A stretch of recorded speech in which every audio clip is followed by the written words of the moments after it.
Hi, Will from Music Tech here at Superbooth in Berlin with Enrico from IK Multimedia. Enrico, we've seen the Uno synth before. That came out last year to everybody's surprise. So now, something a little less surprising, but also maybe a little bit more cool. What is it? Well, we needed to add a companion to the Uno synth, so what's better companion than an analog drum machine? Uno Drum is actually an analog and PCM drum machine with 12 elements, 6 analog voices, 11 voice polyphony, with the possibility to have 54 different PCM sounds also.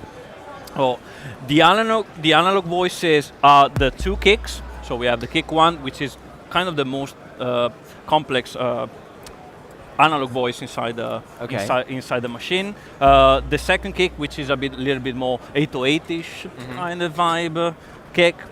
Snare, 2 hi-hats, and a clap. All the other ones are actually PCM sounds. So for people who don't know PCM, it's just samples, basically. Yeah, Okay, samples. right. Yeah, basically, yeah. All of the elements can be changed. Can change all the parameters like the tuning, the decay. Some have also a snap. The kick one, as I said before, that is the most complex. Has also an FM modulation and a sweep time control. So you can really go beyond a simple kick actually. Well, let's hear some of that then. Well, for example, if I tune it a little bit higher and I go in the second row of the drum row, you can hear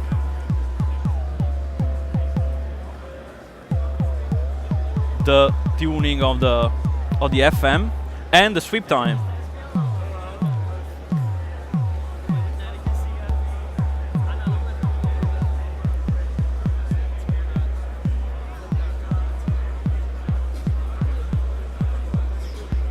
For example, then we have the other analog kick, which again is a little bit more 808-ish type of sound.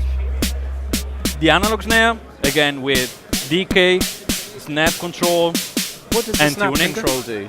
Well, it adds a little bit of thump to the snare instead of the kick, which gives a little bit more attack feature, like a little more bright transient at the kick. So what's the actual process that's going on there? Like, what is it? Well, we actually have those snap generators and the actual sound generators that combines in the mixer, and you can trick it. So it's not side chaining something or no, anything. No, it's an actual. It's another sound that's being mixed in. Exactly. Is that a PCM sound that's being mixed in? No. That's also analog. It's also an analog. And it's also an analog generator. Right. That actually changes a little bit the actual sound of the snare of the generation of the snares. Okay. Then we have the hi-hats.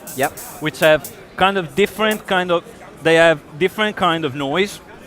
Four different kind of noise for the hi-hats, and of course adjustable decay.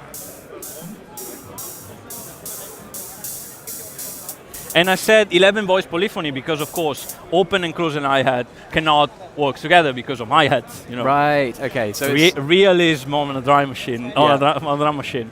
And then we have the analog clap, which has the decay control with 7 different types of decay. One that gives a little bit more the impression of having already a reverb on it because of the noise. Or something a little bit more tight and close up. But then again, you're not forced to use the analog sound. That's one of the features that I kind of like. Because sometimes you don't need, for example, an analog snare in your track. So what we add is actually the possibilities to use also PCM sounds instead of the analog kick. And all of the sounds can be, of course, tweaked and saved as a kit. And that's really significant, isn't it? To actually be able to save each of those in its own. Exactly. Save. I mean, you're going to save as a kit all the 12 elements, tweak it a little bit, and be able to record it with a program change. So for a live situation that you need that specific kit for that specific track, you're going to be able to do it just with a program change, and that's it. And you have 100 kit slots. And so tell us about the sequencer then, because that's... that's another powerful part of the entire machine. I mean, we have 100 patterns that can be saved, and a pattern is composed by, of course, 12 sequences that can be up to 64 steps long, and you can actually record parameter per step.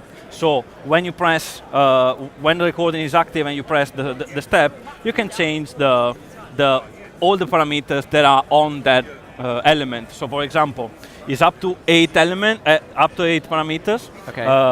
The kick one has all those 8 parameters, but for example, for the clap, you're gonna be able to record the decay, the level, and the velocity, because the velocity can be actually automated already in the... Okay, even though that these pads are only split to high and... Exactly, which is another functionality apart from selecting or playing like an MPC style of stuff. You can also select the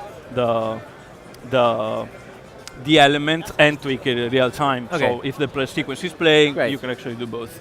Well, let's hear a sequence then. I mean, let's hear it in action. So, I prefer my kick 99. Yeah.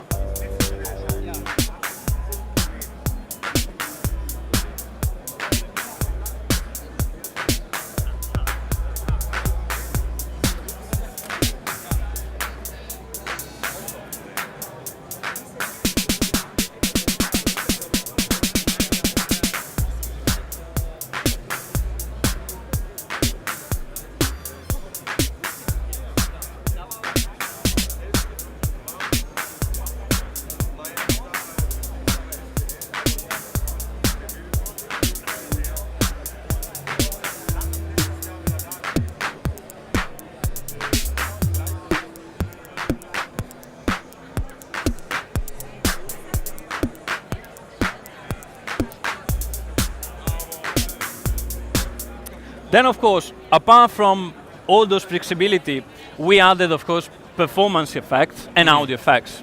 Yep. So on the master, we have an analog compressor and an analog drive. Yep. Then we have a starter effect, which is a MIDI starter that have 10 different types of starter with different amounts that starts from simple loops to create a kind of DJing style of looping to pitch modulations, etc., and real mad stuff. Then we have, of course, swing, because we need a little bit of swing. Yep. Yeah. A humanized feature. Yep. To give a little bit more, human feel to the track, which is, of course, is something that is needed. A roll effect, which also have feel on it. Oh, right, okay. It starts from the simple rolls, and then it goes to fills. So and you can, as you saw, record it on the sequencer. Okay, and while also changing it, so it's quite capable. Interesting. And then when you run out of ideas, there's the random button. And what does random do in this context? Well, in this context, you press the random, and you just press the element, and you have a randomized pattern for the element, which randomizes the positioning and the velocity of it. So it kind of creates already a kind of a human feeling, kind of somebody came up to your rehearsal room and just start playing something else of it. Right. It's quite nice. And there's an audio input as well, I notice. Yeah, there's the audio input, of course, for the companion Uno synth. Okay. So you're just linking it together with the audio and the MIDI. You put your headphones on, you don't need any mixer, and you just work with that, just press play, and you're done. And the audio in is actually affected by the compressor. So when you turn up the compressor, you're going to also glue up a little bit what is coming inside. Okay. Great. Well, how much is this going to cost then? Well, the street price is going to be €249.99. And when will it be in our hands? Next month. next month? Yeah, next month. Those are actually pre-production unit. We are finishing, of course, the usual work with firmwares, etc., etc. But we are already in production, so we are next month going to be available for everyone to Fantastic. play. Can't wait. Thanks very much, Enrico. My pleasure. Cheers.